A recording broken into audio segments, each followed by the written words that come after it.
अगर किसी को शुगर, कोलेस्ट्रॉल या ब्लड प्रेशर का प्रॉब्लम है या कोई भी एक मसला है, तो आज हम आपको 2 ऐसे अहम मिनरल्स के बारे में बताएँगे कि आप इनको अपनी डाइट में ज़रूर शामिल करें और इनका फ़ायदा उठाइए। पहला मिनरल है मैग्नीशियम।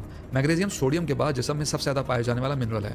ये हमारे दिल, दिमाग, हड्डियों, हार्मोनल सिस्टम और डीएनए तक बनाने में बहुत अहम काम करता है। जिस्म में मैग्नीशियम की ज़रूरत पूरा करना बहुत ज़रूरी है, क्योंकि इसे कुदरती कैल्शियम चैनल ब्लॉकर भी कहते हैं। मैग्नीशियम ब्लड प्रेशर को नॉर्मल रखता है, ये शुगर लेवल बढ़ने नहीं देता, इंसुलिन की सेंसिटिविटी सेल्स में बरकरार रखता है। अगर हम इसकी रोजाना की ज़रूरत की बात करें तो इस मिनरल की 400 mg मर्दों को ज़रूरत होती है और 300 mg औरतों को ज़रूरत होती है। अब आपसे बात करते हैं कि किन ग़िज़ाओं में मैग्नीशियम ज़्यादा मिलता है। नट्स और हरी सब्जियां आप रोज़ाना लिया करें।